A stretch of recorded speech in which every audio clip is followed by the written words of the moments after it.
Russia thought victory would take a matter of days. President Trump thought he could end it in the first hours of his second term. And yet here we are, entering the 5th year of the Ukraine war. President Zelenskyy warns Putin won't stop at Ukraine and says World War III has already begun. Is he right? We ask our expert panel on Counterpoints with me, Melinda Nusofora.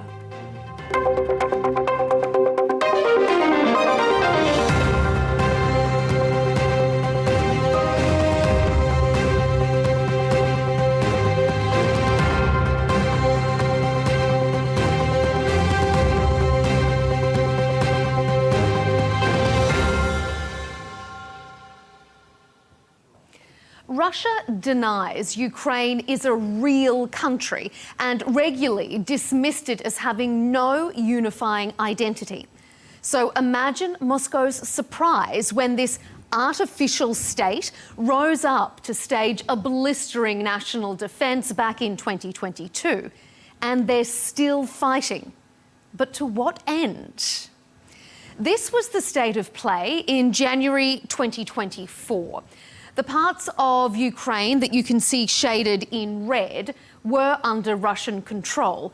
Compare that to 2026. Blink and you would have probably missed the changes between those two maps.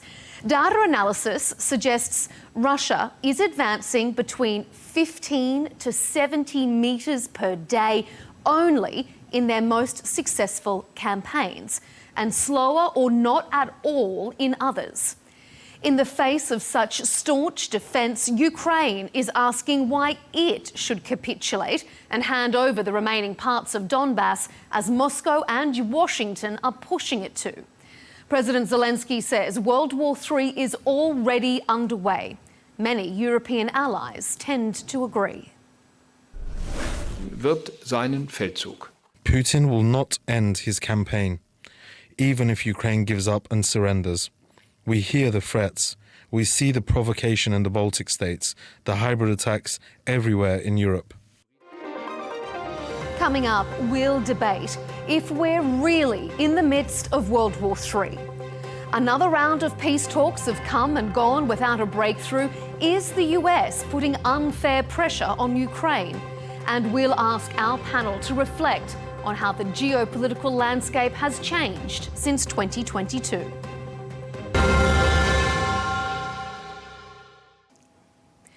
Joining us for this discussion is Johnny Miller, a British journalist based in Moscow who's been covering the Russia-Ukraine conflict, reporting from both Kyiv and the Donbass. Dr. Oleksandr Merezhko is back with us, a Ukrainian MP who is head of the Ukrainian Parliament's Foreign Affairs Committee. And rounding out this Counterpoints panel is Curt Mills, Executive Director of the American Conservative magazine. Gentlemen, welcome to Counterpoints. Thanks so much for being here. Well, far from the easy victory Russia perhaps anticipated, the conflict in Ukraine has now been raging for 4 years. In the last month, the man often referred to as Putin's brain, Alexander Dugin, sparked controversy when he stated no post-Soviet country should possess sovereignty. Ukraine's President Zelenskyy echoed that warning, saying Russia won't stop at Ukraine and that World War III has already started. Alexander, is he right? Are we already in the midst of World War III, or is that a little bit of hyperbole? I would say that right now we're in the middle of the hybrid World War III or global conflict. And it's obvious, interestingly enough, Putin and his propaganda, they believe that they're waging the war not only against Ukraine, but against the whole Europe, against NATO. So they themselves believe that they are in the World War III. At the same time, Ukraine is fighting for its independence against the whole coalition of, so to speak, axis of evil, including not only Russia, but also North Korea, Iran providing weaponry to Russia, Belarus, which is accomplice to Putin's aggression, China providing lifeline to Russian war machine, Cuba sending its mercenaries to fight against Ukraine. So it looks like a real World War III. Johnny, do you agree? Is Russia fighting World War III? Well, in a sense, the world, we are in a world conflict at the moment. You have Russia, Iran, China in a kind of uneasy alliance on one side, and the United States on the other, a war between the American dominance of the world, which we've seen over the last 50, 60, 70 years, and the emerging of a more multipolar world with China, Russia, and Iran. So in a sense, it is more of a global conflict. If you want to concentrate just on Ukraine, though, Russia calls this a special military operation. Let me tell you, all the soldiers on the front lines, and I spent a lot of time on the front lines, they call it a war, and increasingly Russian politicians call it a war, but still Russia designates this as a special military operation. I'm in Moscow now. Moscow life carries on as normal. It does feel like a special military operation being fought on the edge of the empire, so to speak. But this increasing rhetoric from Europe and the inability of both sides to find a peace agreement does make the threat of a wider war in Europe more dangerous. You recently had one of Putin's closest associates be interviewed by Tucker Carlson, warning that there could be nuclear strikes in the future. So a peace deal is important to have. I welcome Donald Trump's attempts to create peace in Europe, but it's still not happened. We're going to come specifically to the peace deal in our next segment, so I'll just put a pin in that part of the discussion and we'll circle back to it. Curt, do you agree with the framing of this? Is this World War III, in a sense, are we on the brink maybe of a nuclear conflict? And is it that the US is on the other side of all these global disputes? No, I can't say I really agree with Mr. Dugin. I mean, of course, Dugin's role in Russian society, so far as I understand it, is one of political provocateur. He represents the Kremlin's far right hard line, sort of moving the Overton window. I think in a lot of ways, although the war or the special military operation, whatever you want to call it, 4 years on, has been a heinous tragedy for the world, we are in a more stable place than we were a year ago or even 2 years ago. The chance of nuclear exchange between the United States and Russia, or between NATO and Russia, I think is greatly diminished under President Trump. I think additionally, President Trump has played spoiler in this whole framing. Trump, although his ideology is not entirely clear, he is not a Biden-style Atlanticist. He is not a 20th century liberal American politician. He's something different. And Trump's and the administration's frictions with Europe, I think, make it, if it's a world war, it's not along clean national lines. And so, I think this is something that the Russians' propaganda shops are going to keep at the ready. I think they have every anticipation of potentially fighting this war for 4 more years, frankly, and seeing a return of a Democratic White House in 2029 potentially. But until then, I think that the presence of Trump, while not taking it for granted, does put some of these tensions on ice. Johnny, what I would add to that though is that just from the Russian side, that being on the Russian side, how they see it. They welcome Donald Trump's attempts to make peace. And I think there was a very genuine attempts by Trump to make peace. But the Europeans seem determined to carry on this war. They seem determined to launch long-range strikes into Russia. And Russia is worried that Europe is determined to fight Russia for many more years. So Russia is concerned about Europe's actions. No, I think that's true. I just think Europe's just not a world power currently, at least militarily, and so it would be a much different schematic than if the U.S. was full-throatedly behind us, which it's not.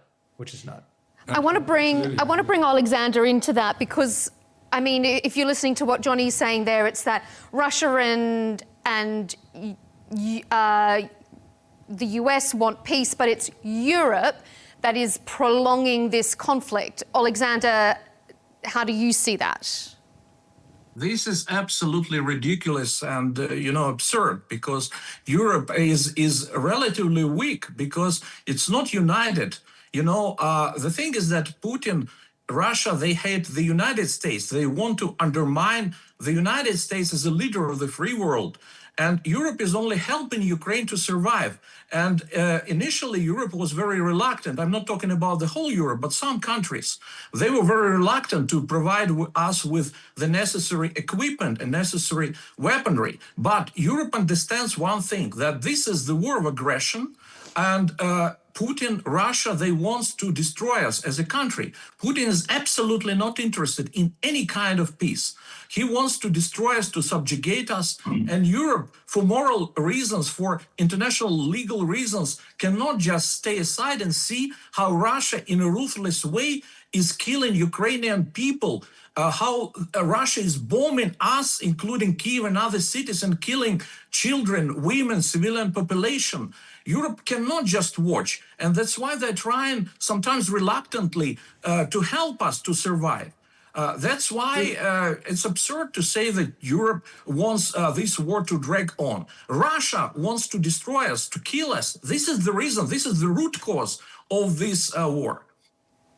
To explain the Russian position, that they feel that the Ukrainians are being used by NATO, formerly by the United States, less so now under Trump, in a proxy war in order to mount a strategic defeat on Russia, maybe overthrow the Russian government, maybe even, as Kaja Kallas, the EU's diplomatic chief, said, to break up Russia into different parts. That's how the Russian government and the Russian people see it. Whether you believe it, whether you agree with that or not, that's up to you. But that's how the Russian people as well, not just the Russian government, but the Russian people, the majority of, feel. And so for them, this war still is. We can laugh about it. Russian leadership don't believe in their own propaganda. They understand that we want to join NATO for only one reason: to survive, to be safe, not to be killed by Russia. That's the only reason. It's absolutely not about NATO enlargement, which they scare themselves. Russia does not want to take over the whole Russian people might be brainwashed, but Russian leadership, they understand themselves that they don't believe in their own propaganda. Let me tell you, the Russian people are very Ukrainian motivations are only... Sorry, Kurt, I'll just let Johnny respond to that very briefly, and then I'll come to you in just a moment as a direct response. Johnny? Let me tell you, the Russian people are very sad about this war. Indeed, Russian politicians, even Russian soldiers, are very sad about this war because they see Ukrainians as their Slavic brothers. Most Russian people see this as an unfortunate, necessary war to counter NATO aggression. Whether you agree with it or not, that's how Russian, and indeed the Russian government, the Russian people and government are pretty much as one about this. And there is an easy peace to be made. Russia does not want to take Kyiv. It doesn't want to take Lvov. I've spent a lot of time in Crimea and Donetsk. I think you well know, sir, that most people there are happy to be part of Russia. Some of the other areas are a bit more complex, but they want peace. Increasingly, Ukrainians want peace. Russia does not want to take over the whole of Ukraine. It would be a bureaucratic nightmare, a military nightmare for Russia to control Kyiv and Lvov. Most people in Lvov are very pro-Ukrainian and they hate Russia. Russia doesn't want to take over the whole of Ukraine. They want peace now, pretty much along the lines that they have. They want security guarantees. A peace deal is very easy if Ukraine and the Europeans put their people and their economies first and look towards a peaceful settlement. Okay, Kurt? No, I mean, look, 80% of Russians support this war. They support genocide of Ukrainians. And Russia, from the very beginning, they wanted to take Kyiv. They wanted to take Kyiv from the very beginning. So I cannot imagine them being sad about killing Ukrainians. They enjoy killing Ukrainians. Okay, just pause on that for just a moment, Oleksandr. I just need to bring Kurt into the debate as well. What were you going to interject with there, Kurt? Oh, no, I mean, I just think, look, the Western motivations matter here a lot. And so, I mean, Trump's predecessor as president announced a regime change war basically in Poland in his May 2022 speech saying, you know, for the love of God, this guy's got to go. I mean, this is the kind of thing that's in the Russian psyche. They're not exactly making this up. For the European liberal establishment, not the Ukrainian establishment, but for the European liberal establishment, regime change in Moscow is enticing, is something they want to do. It is a motivator for their support for the war. So I don't think it can be discounted. Johnny, I want to ask you this. You alluded to the nuclear threat a little bit earlier. Russia's nuclear treaty with the US has expired, and just one day before the 4-year anniversary of the Ukraine war, President Putin said developing Russia's nuclear forces is now a priority. Does Russia pose a nuclear threat to Europe? Genuinely, it does. Not to the United States. I mean, I wrote a post recently on the back of actually Tucker Carlson's interview with Sergei Karganov that the United States is not stupid enough to go to a nuclear war with Russia. I mean, but does Russia pose a threat to Europe? what he was saying, and this is a very important person, he chooses his words perfectly. He did that for a reason. He did that interview with Tucker Carlson for a reason, to send a message. I speak to a lot of Russian military bloggers. I spend a lot of time on the front lines myself. This war can carry on for another 2 years. It's tough on the front lines. It's a drone war now. It's tough. But if this carries on, and if the Europeans get their way, they're talking about long-distance strikes into Russia. If they start striking Moscow with long-distance strikes, Russia has to retaliate. There is a tit-for-tat retaliation going on. And if this war carries on for another 2-3 years, more and more Russian politicians, Putin is actually more of a dove than most Russian politicians, believe me. The Russians are going to get to the point and say, why are we losing so many soldiers in Donbass when we can just up the ante and use our arsenal? I don't want to even talk about nuclear weapons because it's such a serious thing. But this is what will inevitably happen. Russia will not lose this war. It cannot lose this war. It's an existential war for them, and they will do whatever it takes to end this war.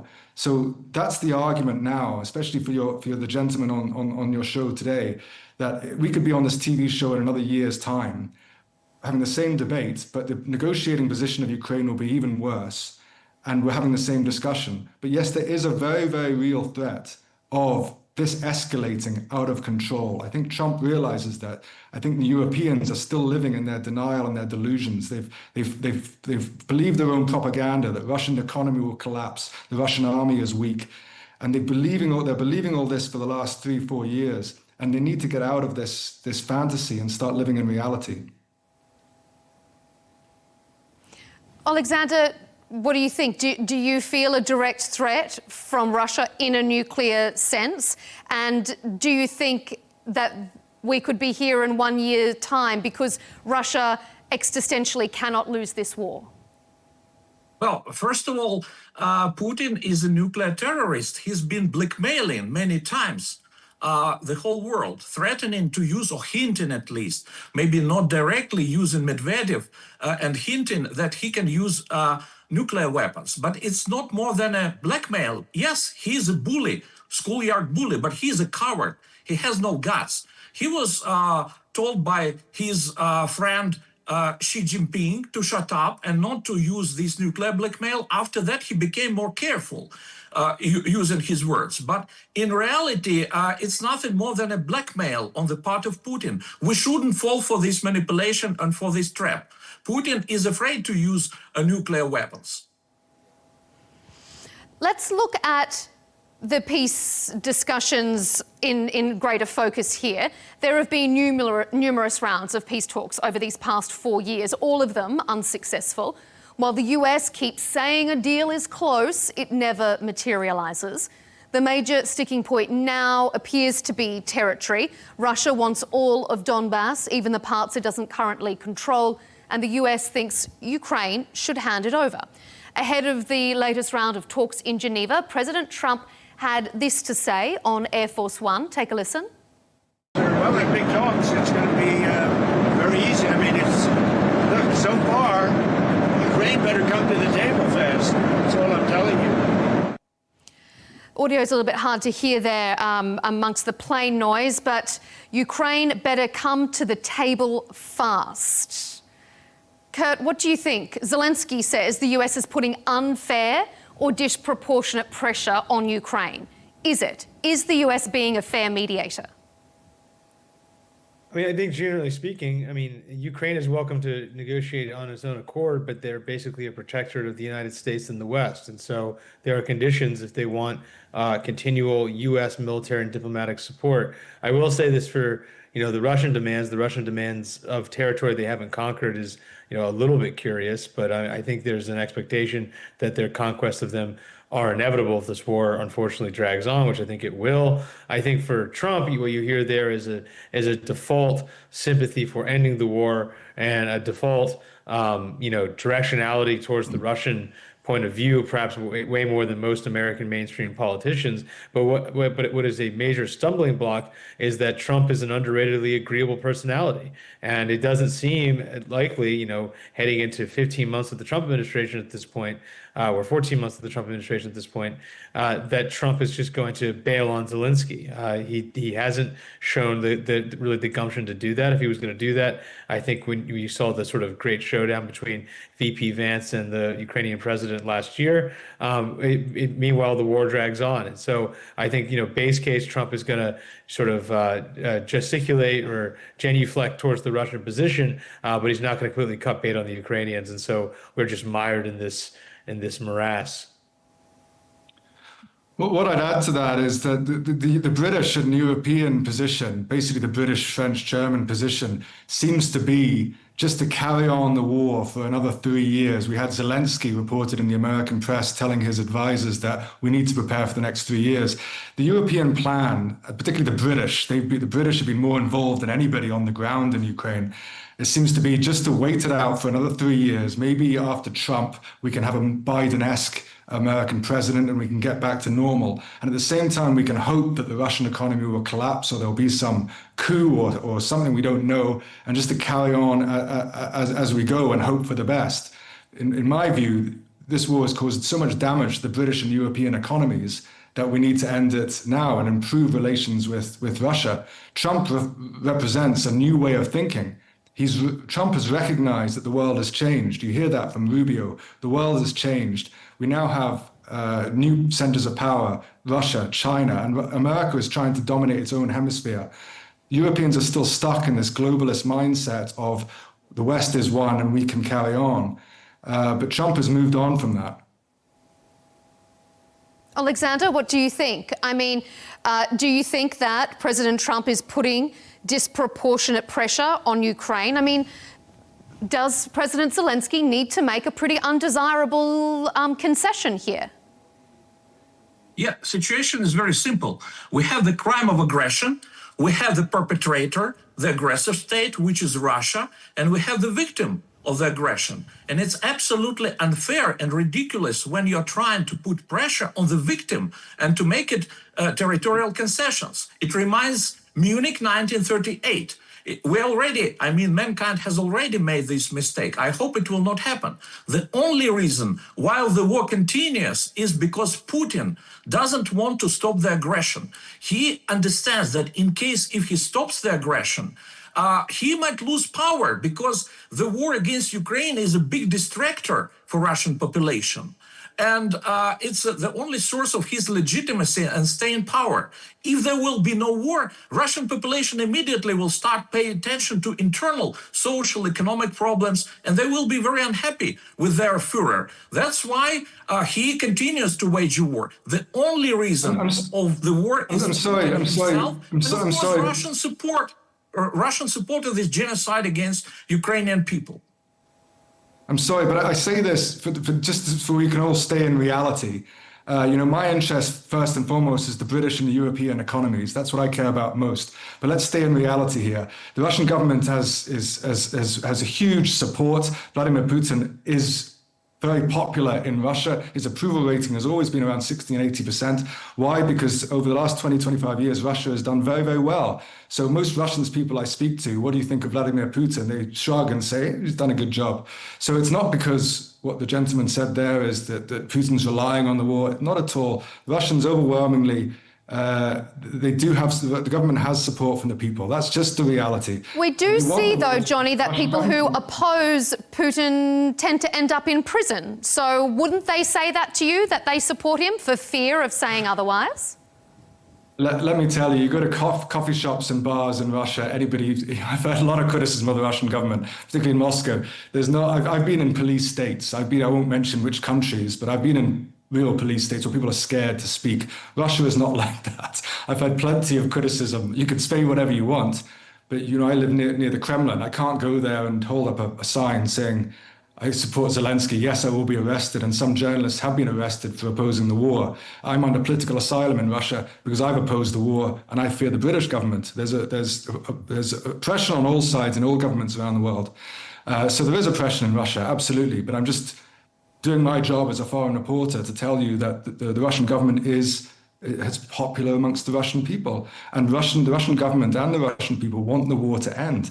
But the Russians are winning the war, and so they don't want to give up, negotiate, they don't want to concede because they're winning the war. That's the reality. Life is tough. I'm sure me and the Ukrainian gentleman on the show both know people who've been killed in this war. I spent a lot of time in the front lines, in the trenches. It's tough, it's hard. I know war, it's hard. And increasingly Ukrainians, and increasingly prominent Ukrainians, are saying the war needs to end and you need to make peace. It's in the interests of Ukraine, it's in the interests of Europe. The Americans have realized it's in their interests. It's time for Ukrainians and Europeans to recognize reality and make peace. Russia is losing the war. This is reality. Look at the facts. Russia has already lost more than 1 million soldiers. Putin has failed to achieve his goals. He's not capable to occupy the rest of the territory of Donbass region. He understands that it will take him at this current pace maybe 5 years and 2 million more soldiers. He is losing the war. He lost the war in the Black Sea. Russian fleet has had to flee Black Sea. They're losing the war. For 4 years, Ukraine continues to fight. And for 4 years, they managed to occupy only around 1% of the territory. It's a total failure. And they're reaching the point of overstretch when the whole system in Russia will start collapsing. I mean, I think if anything, it's the opposite. In which case, the war actually, if Putin wants to keep the war going, as far as I can understand it, is that he's gotten used to the status quo. I mean, they're running a war economy, number one. Number two, they're pretty excluded from the global economy, and it hasn't collapsed the Russian system. And number three, if they massively demobilize suddenly, that could be unstable for the society. If anything, the war is a stabilization mechanism on the Russian elite, not the other way around at this point. Johnny, let me ask you this though. If Russia was winning the war, if it was so strong, if it was the dominant military power that it argues it is, why has it failed to be able to secure Donbass under its own steam? Why does it need to be handed that gift as opposed to being able to win it if it was the stronger side? Listen, I agree with you. I mean, for the Ukrainians to give up the whole of Donbass, territory that Russia hasn't taken, that's a big ask. I can understand how that's very difficult. A year ago, Russia wasn't asking that. My own view is that Russia says that the 4 regions are theirs. You have Kherson, which is a city over the Dnipro River. And they say, well, that is constitutionally part of Russia. Let me tell you, I think the Russians will give that up. Zaporozhye city, which is the capital of Zaporozhye region, that's in Ukrainian hands, it's a big city. I think the Ukrainians will give that up. This new negotiating tactics that they want the whole of the Donbass, my own view, and it's just my own view, I think the Russians would say, look, let's just freeze it on the territory which soldiers have died for, so long as the Russians get everything else they ask for. Essentially, the Ukraine is not a threat in the future to take back these regions, and it won't join NATO. But these new demands that they take over the whole of Donbass, territory that soldiers have not died for, I can understand it's very difficult for Ukraine to accept. And I'm not sure whether that's just a maximalist Russian demand so that they can negotiate back, or whether they really just feel that in the end, we will take the whole of Donbass, so we're giving you an easy way out now. Oleksandr, the US is also demanding that Ukraine hold elections by the middle of the year. Is that a legitimate request? If President Zelenskyy is not going to say, okay, here's the Donbass, shouldn't he concede something else, and could elections be that negotiating card? That's not Trump's idea. Trump doesn't care much about elections in Ukraine. It's Putin's idea. Putin's goal is, first of all, to try to remove Zelenskyy. And he also understands that in any vibrant democracy, election campaign is also very divisive. So he is trying to make President Trump to insist on Ukraine holding elections in order to destabilize Ukraine from within. To use it as a tool of waging a war. Putin understands that he has failed to destroy us from outside. He's tried to destroy us from within by pushing this idea of holding elections. But Ukrainian society is absolutely against holding elections during the war. Our opposition is against. We have firm consensus. Elections can be held only after lifting martial law. When we'll be out of the woods, when we'll be safe and our voters will be safe. Ukrainian society is against holding elections. It's Putin's idea. It's a provocation, like everything what Putin is doing.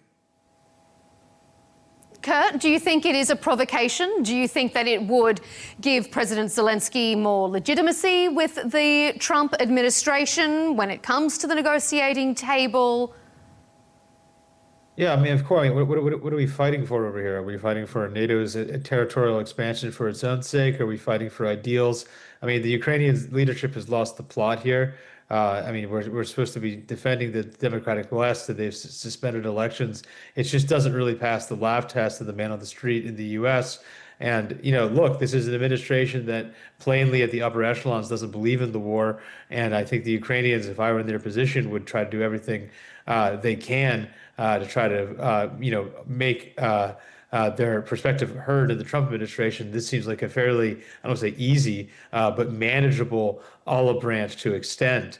I mean, yeah, I think, Johnny's probably right that there is a felt sense at this point that they should just wait Trump out. I think Trump does have this sort of new paradigm of thinking, but he also seems fairly reticent to cut loose American client states. I mean, we're seeing this right now in the Iran or Israel fight. Trump wants to get out of the Middle East, but he can't cut our friends in Israel loose at the end of the day. And thus there's the tension. And I think you see the same thing with Russia, Ukraine. But the only problem is 3 years is a long, long, long time. And I don't know if Trump is going to put forward a new supplemental in front of Congress. And I don't really know the state of Ukrainian military readiness. I'm not sure anyone really does. I'm not sure I believe most reports out of that country. And the country could collapse in the 36 months between now and a potential new Democratic administration. And it should not be viewed as a fait accompli that a Democratic administration will come. American elections have been extremely close this entire century. It's a coin flip, I think, going forward between the parties. Well, what I'd add to that is that it's just a huge gamble. I mean, I think all of us on this show care very much for the Ukrainian people and the European people. That, as I said, we've been having this show in a year's time, and the Ukrainian-European position could be even worse. As I said, a year ago, the Russians weren't demanding the whole of Donbass. They were essentially saying, let's freeze the lines. Now they're demanding the whole of Donbass. What could be next? Odessa? Kharkov? These are major cities. These are hard cities to take. But as Curt says, the attritional war ultimately can be very slow. You look at First World War, the lines didn't move until they did. And the real threat of Ukrainian collapse could mean a huge defeat and loss of major territory, Kharkov and Odessa. That's the gamble Ukraine and Europe is taking. Johnny, let me ask you this. Friedrich Merz said at the Munich Security Conference that President Putin was, and I quote, not rational, and that he would not end this war until he was forced to. What do you make of that statement? Well, let me tell you, Vladimir Putin is very rational. That's the European position, that they will carry on the war, and the only way to stop it is for Russia to be forced to stop it. But the Russians will not stop. As I said, this is an existential war for them. Whether you believe it or not, the Russians feel that NATO has been using Ukraine as a proxy to overthrow the Russian government and to break up the Russian state. I'll give you a story. I remember talking to a young Russian person who was against the war to start with. He actually did some pro-Ukrainian activism, Russian guy. And then he said to me, but then I realized maybe NATO is trying to destroy us. And there's been a change of Russian people. Many Russian people were against the war to start with. But Russia has certainly won the propaganda war inside Russia. And they realized that, and European politicians have said it. Kaja Kallas has said it. Russia would be much better if it was broken up into many different states. And that would be United States European policy. Absolutely, that would be United States European policy. Break up Russia, put in a pro-Russian government, pro-European government, and essentially take their resources. That's statecraft. That's the world we live in. But they've come up against a force of Russia that is not going to be defeated. And the Russians have gone through so much horror in their history. Let me tell you, if Russia needs to mobilize again, if it needs to put its economy onto more of a war footing, they will do that for this conflict. At the moment, they're fighting NATO with one hand. And Europeans need to realize that. And as I said, the peace is very easy to get to. Essentially freeze the lines. Maybe the Russians will negotiate on the whole of Donbass. Make sure Ukraine is not a threat in the future to take back these regions. Doesn't join NATO. It can join the EU. The European Union can exploit Ukraine as much as it wants. The Americans can exploit them. And what I hope for is that the Europeans will do what America is doing now. I hope that in 3 or 4 years, the British will invite Vladimir Putin to meet the King of England. The President of France will invite Vladimir Putin to the Elysee Palace, and for them to do deals. There's huge deals for the Europeans to make in Russia. Okay. Huge oil and energy deals. Oleksandr, what do you think? What would it take to force President Putin to end this war? Can he be forced?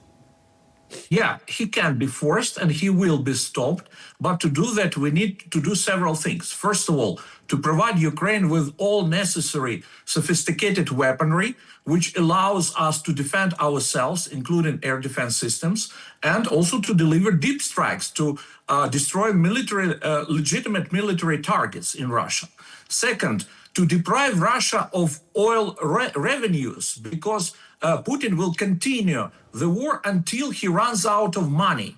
That's why we need to introduce secondary sanctions, which were promised by President Trump, by the way. I hope he will finally deliver on his previously made promises. So this is what can be and should be done. And Russian war machine will be stopped, and Putin will have no choice but to stop his aggression against Ukraine.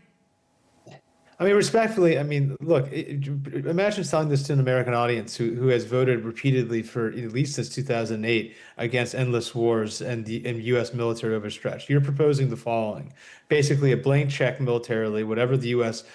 Can give the Ukrainians to continue a fight where the lines basically haven't moved in years, number one. But number two, your second suggestion is even more explosive, that the U.S. should sanction any country that does business with Russia, principally oil and gas. So major sanctions on India at that point, a purchaser of Russian oil, major sanctions on China. I mean, that's the kind of thing that would bring the U.S. economy to a standstill. And what for? This isn't for even the entire territorial integrity of Ukraine. This is for 4 oblasts on the other side of the world. For most Americans, this just does not make any sense. And if the shoe is on the other foot and we pitch this to you guys from a position of strength, I'm not sure it will be very popular over there either.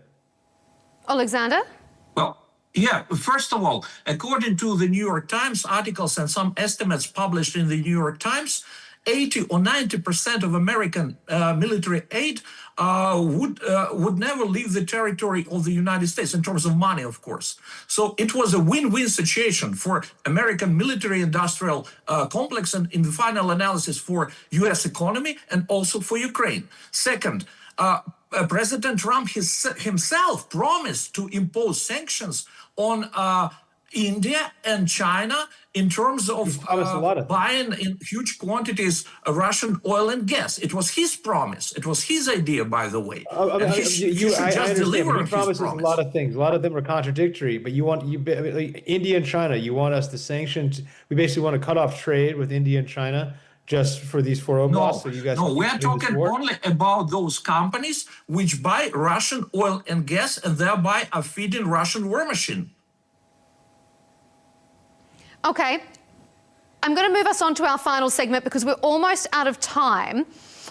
And this is going to have a bit of a broader perspective as we sort of ponder the 4-year anniversary. When this war started, battlefield strategy was still dominated by tanks and artillery.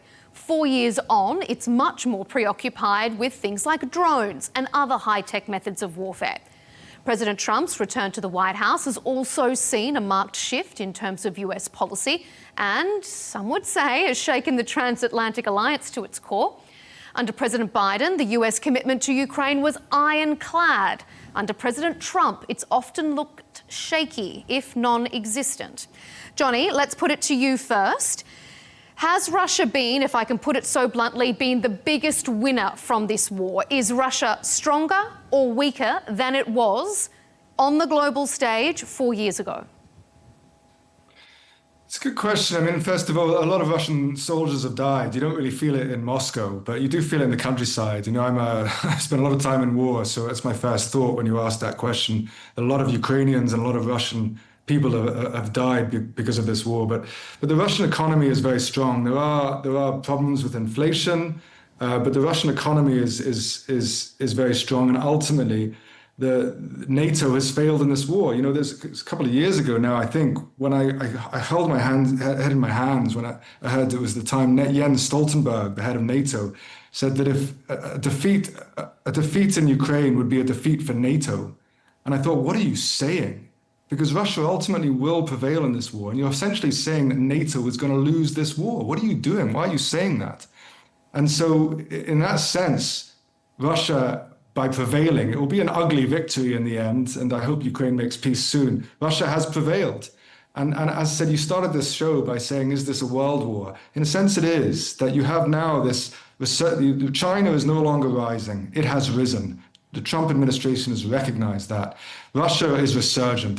Russia was destroyed in the 90s after the fall of Soviet Union. Russia, I speak to my Russian friends, it was a hell of a place. Russia is resurgent. Iran remains strong at the moment. We'll see what happens there. But you're seeing this face-off between the West and the end of American multipolarity and this new multipolar world. And this war in Ukraine and Russia standing firm on that has been very much a history changer in this kind of world conflict.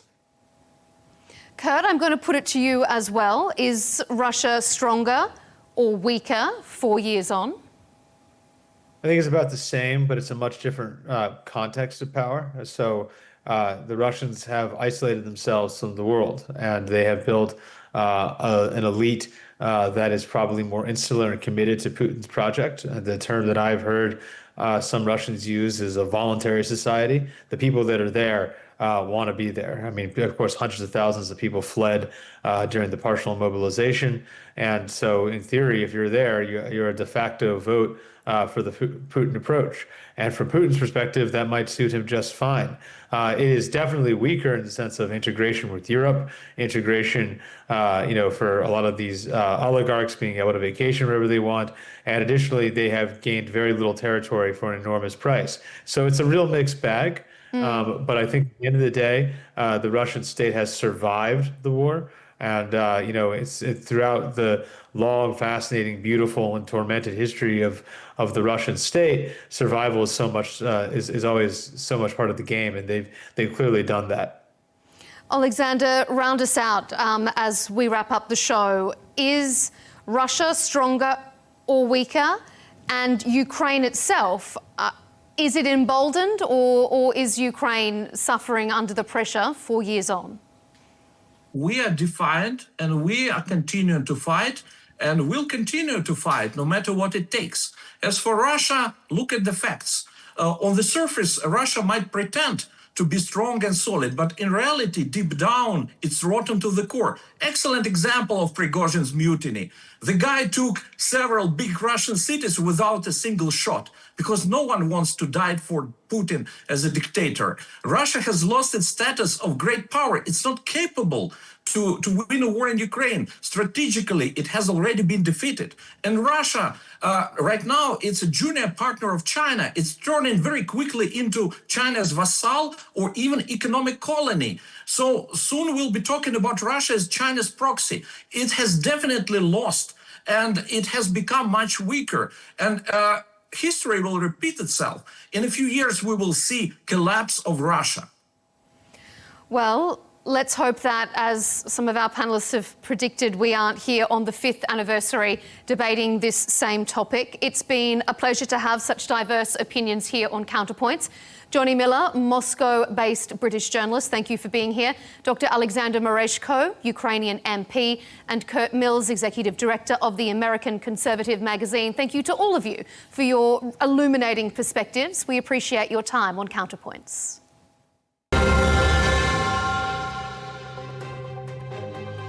And as always, thank you to you for tuning in at home to this episode of Counterpoints. You can, of course, keep up to date with our latest debates and interviews by subscribing to Al Arabiya English on YouTube. And, of course, follow us on X and TikTok for the latest. We'll see you next time.